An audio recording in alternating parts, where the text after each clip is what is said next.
que em tudo Deus, nesta manhã, seja exaltado e glorificado. Queridos irmãos, irmãs em Cristo, ouvinte da palavra de Deus, vocês que estão na prefeitura, na panificadora, aqui na loja de ferragens, no Sicredi, no posto de gasolina, na sorveteria, na farmácia. Queridos, vivemos em uma era em que somos constantemente bombardeados por soluções rápidas e fórmulas fáceis para os problemas desta vida. Em nossa busca por significado e transformação, muitas vezes somos atraídos por filosofias, práticas e regras que prometem aliviar a carga emocional, espiritual e também a carga do pecado. No entanto, senhoras e senhores, a palavra de Deus nos oferece uma verdade inabalável. E eu venho aqui nesta manhã para dizer a você: só Jesus Cristo de Nazaré, que foi crucificado na Palestina para a remissão dos nossos pecados, pode nos livrar verdadeiramente, não só do pecado, como também da condenação que há de vir. Hoje vamos mergulhar na profundidade desta palavra, explorando Colossenses capítulo 2, versos 20, 21, 22 e 23.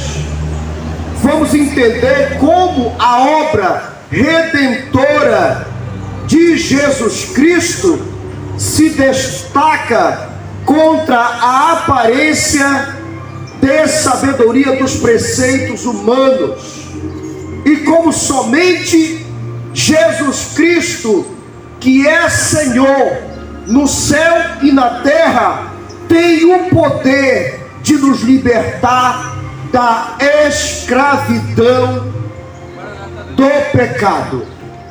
Eu sou o pastor Costa Santos, da AFES, Academia de Formação de Evangelista do Século, e é com imensa gratidão a Deus que nesta manhã eu me coloco como o porta-voz do Espírito Santo de Deus, que falará conosco nesta manhã, falará a nossa mente e ao nosso coração, para nós entendermos a sua perfeita vontade. Vamos então à leitura bíblica de Colossenses capítulo 2, versos 20, 21, 22 e 23.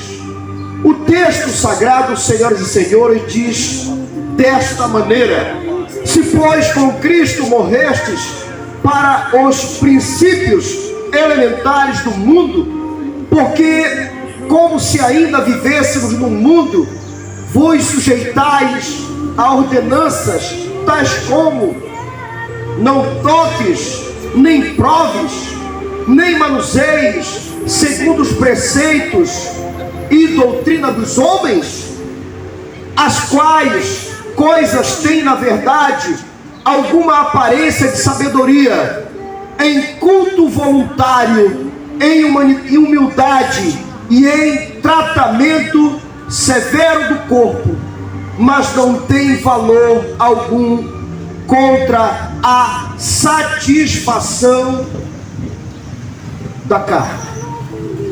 Louvado e glorificado seja Deus. Quando nós analisamos sobre os versículos que foram lidos, Paulo nos lembra que ao nos identificarmos com Cristo, morremos para as principais doutrinas humanas, doutrinas de demônios, conforme diz a Bíblia Sagrada, doutrinas do mundo, do sistema de pensamentos e práticas religiosas que não podem resolver a questão do pecado. No contexto grego, principais elementos refere-se a elementos básicos ou rudimentares, implicando em algo fundamental, porém inadequado para a verdadeira salvação daquele que deseja passar a eternidade com Deus. O versículo 21 diz: porque como se ainda vivêssemos no mundo, vos sujeitais às ordenanças, tal como não toques, nem proves, nem manuseis. Queridos senhoras e senhores ouvintes da palavra de Deus, Paulo faz uma análise profunda da exegese deste versículo e diz que Paulo critica o retorno e regras externas e superficiais que não têm o poder de transformar o coração humano. E é por isso que nós encontramos em inúmeras religiões a falta de eficácia, de transformação que deve acontecer na vida da pessoa quando ela está ouvindo aquilo que deveria ser a palavra de Deus, a verdade, para que ela se santificasse na verdade, que não é exatamente o que tem acontecido no evangelho que está sendo pregado no Brasil e no mundo, inclusive aqui em Santa Catarina. A frase "não toques, nem proves, nem manuseis" indica um sistema legalista que tenta alcançar a pureza por meios humanos, por meios externos. Porém, senhoras e senhores, só a verdade. E é por isso que Jesus disse: eu sou o caminho, eu sou a verdade, eu sou a vida. Ninguém poderá jamais ser liberto sem conhecer verdadeiramente quem é Jesus Cristo. O verso 22 continua dizendo: segundo os preceitos e doutrinas dos homens. Quando nós encontramos dentro deste versículo a análise que Paulo faz, Paulo destaca que as regras humanas, por mais que possam parecer sábias, não têm poder real sobre a carne, ou seja, sobre a natureza pecaminosa do ser humano. A única forma, a única maneira em que nós, seres humanos, conseguimos ser libertos do pecado é entregando nossas vidas a Jesus Cristo como seu Senhor e Salvador, abandonar os nossos maus caminhos e seguir Jesus, obedecendo a sua palavra. Caso contrário, nenhuma ideologia, nenhuma filosofia, nenhum tipo de teologia humana jamais conseguirá ter eficácia e o poder para o ser humano ser liberto. Essas doutrinas falham. Essas doutrinas, elas falham em lidar com o problema fundamental do pecado. O pecado, senhoras e senhores, é tão cruel que ele tem o poder de roubar, de matar, de destruir a vida do ser humano. E pior do que isso, colocar o ser humano eternamente no inferno. Pois este é o propósito do pecado. O pecado é tão cruel que ele conseguiu assassinar o Filho de Deus. Jesus Cristo foi morto pelos nossos pecados, pelo meu pecado, pelo seu pecado. Jesus Cristo foi morto pelo pecado de toda a humanidade.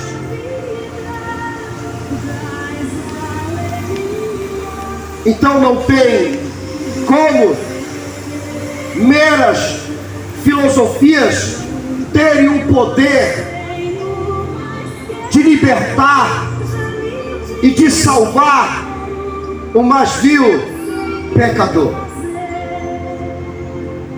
Quando nos deparamos com o episódio da cruz do Calvário, veja, se aquele homem não tivesse dito: mestre, lembra-te de mim quando entrares no teu paraíso.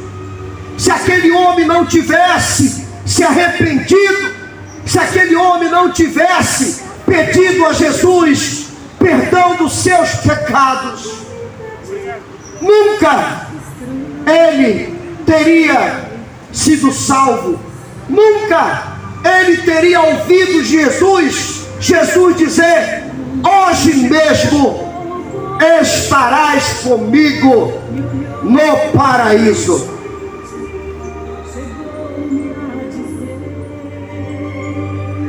O versículo 23 da leitura bíblica que eu fiz continua dizendo: as quais coisas têm, na verdade, alguma aparência de sabedoria, em culto voluntário, em humildade e em tratamento severo do corpo. Quando Paulo analisa este versículo, a exegese vai dizer que Paulo observa que essas práticas podem dar uma aparência de sabedoria humilde, mas são insuficientes. A aparência de sabedoria não é suficiente para lidar com o pecado, que exige uma transformação interna proporcionada pela graça de Deus através da pessoa de nosso Senhor e Salvador Jesus Cristo.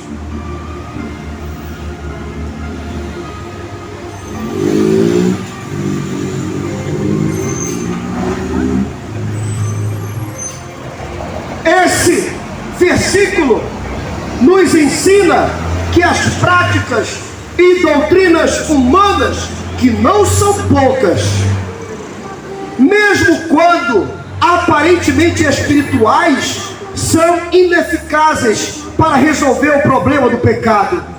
Paulo nos alerta contra o legalismo, que é a prática de se concentrar excessivamente na observância de regras e regulamentos como meio de alcançar a aceitação ou a salvação de Deus, geralmente ignorando o espírito e a intenção por trás dessas regras. no contexto religioso, o legalismo pode manifestar de várias maneiras. E quando nós consultamos a hermenêutica do contexto de Colossenses, que faz menção aos versículos 20, 21, 22 e 23, o texto prioriza a observância de regras e tradições, ao invés de desenvolver relacionamento pessoal e autêntico com Jesus. Jesus disse que toda pessoa que está ouvindo a sua palavra nesta manhã, que toda pessoa que está no estado de Santa Catarina, no Brasil e no mundo, deve segui-lo. E para segui-lo, tem que abandonar completamente a sua vida. Esta pessoa vai perder a sua vida e ela vai seguir Jesus Cristo.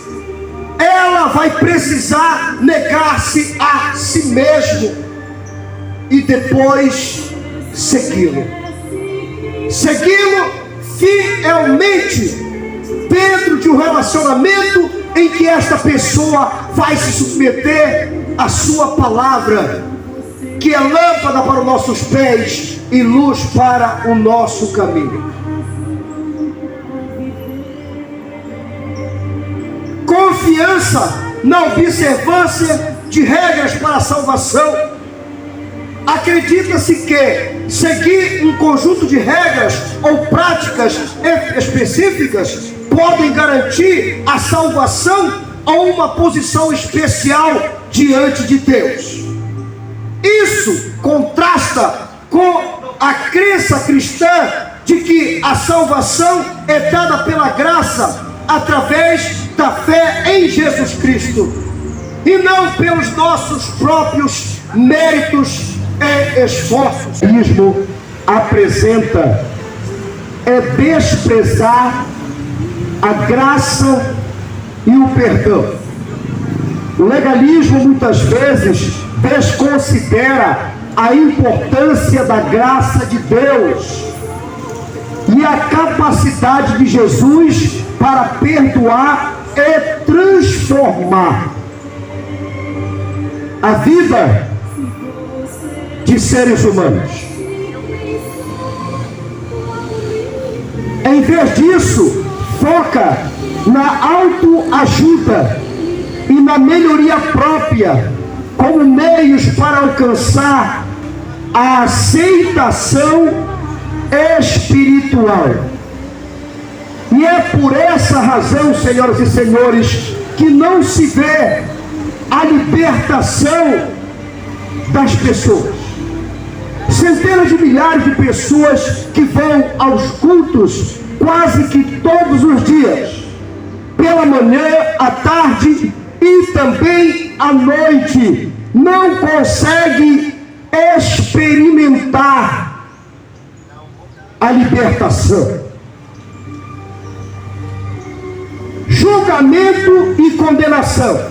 Frequentemente o legalismo leva à crítica e condenação de outros que não seguem as mesmas regras ou padrões. Pode criar um ambiente onde os erros são punidos severamente e a misericórdia e o perdão são negligenciados. Foi exatamente isto que aconteceu no episódio da narrativa bíblica que fala sobre a mulher que foi apanhada em adultério. Os mestres e uma grande multidão de pessoas que eram legalistas trouxeram aquela mulher e o propósito era apedrejá-la até a morte, como já havia acontecido anteriormente com muitas mulheres que tinham sido apanhadas em adultério. O que não se via quando um homem cometia adultério. Para você ter noção daquele acontecimento, a multidão vem, traz a mulher e é feita uma pergunta para Jesus, dizendo: mestre, essa mulher foi apanhada ainda há pouco em adultério. A lei diz que deve matá-la, e o Senhor diz o quê? Jesus disse: vocês querem matá-la? Quem não tiver pecado, atire a primeira pedra. Homens e mulheres que tinham vindo para matar aquela mulher se retiraram uns após o outro e desapareceram. Jesus perguntou para aquela mulher: onde estão os teus acusadores? Ela disse: eles foram embora. Jesus disse para ela: vai e nunca mais cometa adultério. Nunca mais. Eu não vou te condenar. Porque Jesus não era legalista. Porque a doutrina de Jesus transformava vidas. A palavra de Jesus libertava o mais vil pecador, não só da condenação humana, como também da condenação eterna. Eu não vou te condenar, porque aquela mulher já estava condenada. Mas ao dizer para ela: vai e não peques mais, Jesus comunicou àquela mulher a verdade que liberta, a verdade que transforma, a verdade que cura a alma do mais vil pecador. Essa foi a razão. Então, nesta manhã, Jesus Cristo tem uma proposta para todos quantos estão aqui ouvindo esta palavra, para todos quantos estão aí através do YouTube, do Facebook e do Instagram. Todos têm uma proposta de Jesus. Se você quer ser liberto, entregue sua vida a Jesus Cristo. Ele vai perdoar os teus pecados. Ele vai escrever o seu nome no livro da vida, para que no dia do juízo final, no grande julgamento, o seu nome seja achado no livro. Isto é o Evangelho da verdade. Exemplos de legalismo no cristianismo. Alguns grupos podem insistir em uma lista de práticas obrigatórias, como jejum, orações, certas horas, vestimentas específicas, como condição para a aceitação por Deus, ignorando que a salvação vem pela fé mediante Jesus Cristo. Muito embora o ecumenismo, o secretismo religioso mostrem diversos caminhos que levam o espírito e a alma de uma pessoa a Deus e a eternidade, a Bíblia diz que é diferente. A Bíblia diz que isso não é verdade, porque, senhoras e senhores, Jesus mandou eu vir aqui nesta manhã para te dizer que Ele é o único mediador entre você e Deus. Não existe outro mediador entre você e Deus. somente Jesus Cristo, o Senhor. Na vida diária, aplicar um conjunto de regras rígidas para o comportamento pessoal, como uma dieta extremamente restritiva ou uma agenda de atividades exaustante, acreditando que isso vai garantir uma vida bem-sucedida ou uma aprovação social. Porém, este comportamento nunca, jamais levará alguém à eternidade. E eu quero dizer para você aqui nesta manhã, na autoridade da palavra de Deus, eu vou mostrar para você o quanto o legalismo é impiedoso. Ele tem falta de compaixão e flexibilidade.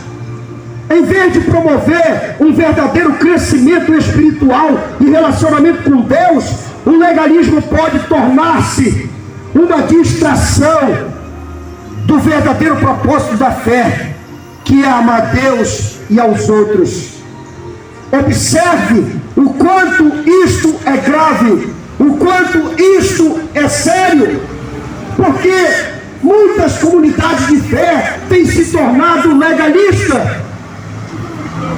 No lugar da verdade está a mentira. No lugar do verdadeiro está o falso. Onde deveria ser ensinado a edificar, a conhecer quem verdadeiramente Jesus é e o que Ele deseja da pessoa que está o servindo. Desvio do verdadeiro propósito. Eles não conseguem um verdadeiro crescimento espiritual. As pessoas não são convocadas a viver um relacionamento com Jesus Cristo. Culpa e frustração. Seguir um conjunto rígido de regras pode causar culpa e frustração quando se falha em cumprir todas as normas, levando a sensação de inadequação, que é o que se vê em muitos lugares. O que a Bíblia Sagrada diz sobre o legalismo? Gálatas capítulo 5, verso 1. Foi para a liberdade que Cristo nos libertou. Permaneçam firmes, não se deixem submeter novamente a um jugo de escravidão. Paulo está advertindo contra o retorno a um sistema de regra que escraviza, em vez de viver na liberdade oferecida por Cristo. Centenas de milhares de pessoas no Brasil e no mundo têm sido escravizadas espiritualmente. Elas têm sido atormentadas com doutrinas humanas e doutrinas de demônios. Mateus, no capítulo 23, verso 27, vai dizer: ai de vós, mestres da lei e fariseus, hipócritas! O Brasil e o mundo, senhoras e senhores, está cheio de hipócritas. Hipócritas que estão na frente de 3, 4, 5 mil pessoas numa ordem de culto. Falsos mestres, falsos profetas, falsos pastores, falsos apóstolos. Como nós tínhamos a existência desse problema na igreja em Éfeso. Jesus Cristo passou pela Ásia Menor, fez um diagnóstico nas 7 igrejas da Ásia. O registro de João em Apocalipse capítulo 2 e 3. E na igreja de Éfeso, Jesus manda João dizer ao anjo da igreja, o texto diz: escreve ao anjo da igreja em Éfeso, eu tenho visto a tua obra, o teu sacrifício, e tu não consegue suportar, você não consegue aguentar, você não consegue suportar aqueles que se dizem ser apóstolos, porém já foi evidenciado e descobertos que eles não são apóstolos, que eles não são pastores, porque pastor, ele apacenta, ele pastoreia, ele cuida da ovelha, ele vai em busca da ovelha perdida, da ovelha ferida, ele cuida, ele ama, e não é só de palavras, mas também de obras. Então o que Jesus está dizendo para João dizer ao anjo da igreja em Éfeso, que lá tinha apóstolos que não eram de verdade e que consequentemente não pregavam a verdade, e é por isso que aquelas pessoas haviam decadência espiritual na vida delas. Eles eram impostores. E aqui mesmo, em Camboriú, aqui mesmo, em Balneário, em Itapema, em Florianópolis, em Joinville, em todas as cidades de Santa Catarina, no Brasil, nos 5 continentes, tem se proliferado os falsos pastores, os falsos mestres, os falsos apóstolos, cujo propósito não é repartir, não é abençoar, não é fazer discípulo. Aliás, vale ressaltar que Jesus disse, antes de ascender ao céu: ide, fazei discípulo de todas as nações, batize em nome do Pai, do Filho, do Espírito Santo, ensine eles a guardar tudo que eu tenho dito.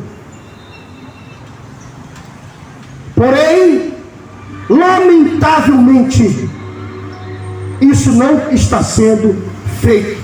Não é um caso generalizado.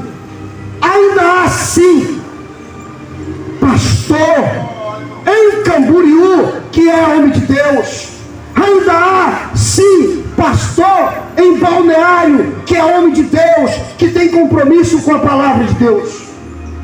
Ainda há apóstolos, ainda há em várias cidades, mas a maioria não passa de homens fraudulentos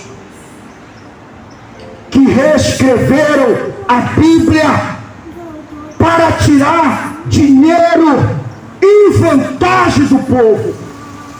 O povo está sendo enganado. Este é um evangelho falso, é um evangelho legalista. E se tem uma coisa que Jesus fez, foi dizer para toda essa turma: raça de víboras, hipócritas. Ainda em Romanos capítulo 14 verso 17 diz: pois o reino de Deus não é comida nem bebida, mas justiça, paz, alegria no Espírito Santo de Deus. Aqui Paulo enfatiza que o foco da vida cristã não é riquezas e glórias. Jesus não veio ao mundo, Jesus não foi enviado por Deus ao mundo para deixar ninguém rico, para dar carros importados, mansões, casas de luxo. Não que Deus não possa fazer isso, não que Deus não abençoe, porque Deus abençoa sim, tanto justo como injusto. Mas o que está sendo feito do Evangelho do nosso Senhor Jesus Cristo é uma vergonha, é uma fraude, é um engano.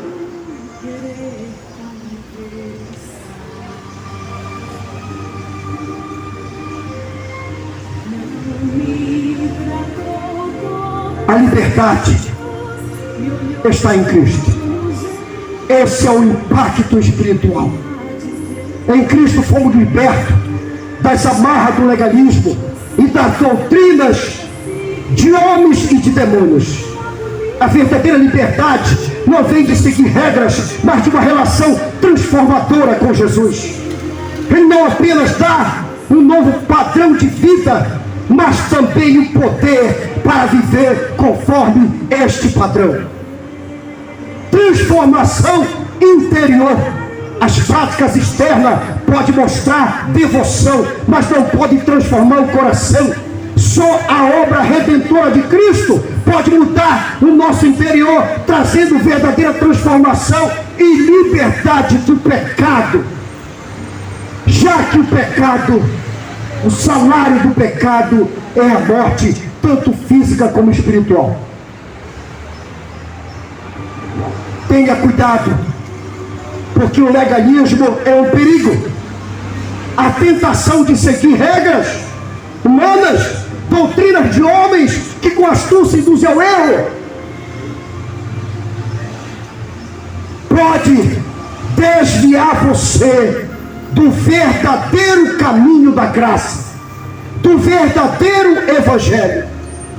Devemos permanecer vigilantes para não substituirmos a genuína relação com Cristo por um sistema de mediocridade, onde falta a verdade, onde se encontra a mentira sobre a promessa de que Deus vai fazer e acontecer. João 8,32. Se pois o Filho vos libertar, verdadeiramente sereis livres. Aqui Jesus afirma que a verdadeira liberdade do pecado vem através da sua obra redentora, não através de propostas humanas. Paulo, escrevendo aos Romanos capítulo 6, verso 14, diz: porque o pecado não terá domínio sobre vós, pois não está debaixo da lei, mas debaixo da graça. Paulo nos lembra que a graça de Deus em Cristo é o que nos liberta do domínio do pecado, não observância de leis. Gálatas 5:1. Para a liberdade foi que Cristo nos libertou. E para concluir este sermão, amados irmãos em Cristo, todos que neste momento estão ouvindo a palavra de Deus, a verdade que emerge de Colossenses capítulo 2, verso 20, 21, 22 e 23 é clara e profunda. Somente Jesus pode nos livrar do pecado. Em um mundo repleto de soluções e práticas que prometem transformação, é mentira. Devemos lembrar que a verdadeira liberdade e a transformação vem apenas e através da obra redentora de Cristo. Reiteramos qualquer forma de legalismo, reiteramos qualquer forma de legalismo e doutrinas humanas que tentam substituir a graça e o poder de Jesus Cristo. Abraçamos a liberdade que nos oferece, confiando plenamente em sua obra completa. Que a nossa vida seja um testemunho de sua graça transformadora. Permaneçamos firmes na liberdade que Ele conquistou para nós. Que a paz e a graça do nosso Senhor Jesus Cristo esteja com cada um de vós. Amém. Eu quero nesse momento te convidar, você que ainda não entregou sua vida a Jesus Cristo. Esse é o momento. Você que um dia entregou sua vida, porém, por alguma razão, você se distanciou, não só de Deus, como também do seu propósito. Mas nós vamos orar agora. Você vai entregar a sua vida a Jesus Cristo, e você vai se reconciliar. O teu nome, meu amado irmão, minha amada irmã, você que está aí no YouTube, você que está no Instagram, no Facebook, o teu nome será agora, não é daqui a 10 minutos nem amanhã, vai ser agora. O teu nome será escrito no livro da vida. E o meu conselho é que você entregue sua vida a Jesus Cristo e se reconcilie com Ele. Oremos. Repita comigo esta oração. Senhor nosso Deus e nosso Pai, em nome do Senhor Jesus, o teu Filho, diga para Deus agora: Pai Celestial, eu quero neste momento, após ter ouvido a tua palavra, pedir perdão pelos meus pecados, em palavras, pensamentos, em obras. Eu peço ao Senhor que me dê um abraço de perdão, pois eu estou entregando minha vida a Jesus Cristo, teu Filho. Eu estou me reconciliando com Jesus Cristo, o teu Filho. Peço-lhe que escreva agora o meu nome no livro da vida. Me ajude a seguir o Senhor fielmente todos os dias da minha vida. Em o nome de Senhor Jesus, diga amém. Vamos à bênção apostólica. Que a graça do nosso Senhor e Salvador Jesus Cristo, o amor de Deus, o nosso Pai querido, a comunhão e a consolação do Espírito Santo de Deus, seja sempre sobre nossas vidas, hoje e sempre. Amém. Eu quero agradecer a Deus a sua atenção, que você tenha um final de dia abençoado, um final de semana próspero, e que você tenha, acima de tudo, relacionamento com Jesus. Este culto foi um culto oferecido em ação de graças por bênção que ainda não aconteceu, mas como a fé é a certeza das coisas que nós esperamos, eu creio que vai acontecer. Eu pedi algo para Deus e isso está em andamento, mas eu sei que muito breve eu terei a resposta positiva. E na próxima semana estaremos aqui no mesmo horário, a partir das 10 horas da manhã, para o quarto culto em ação de graça. Deus abençoe a todos, um beijo no coração.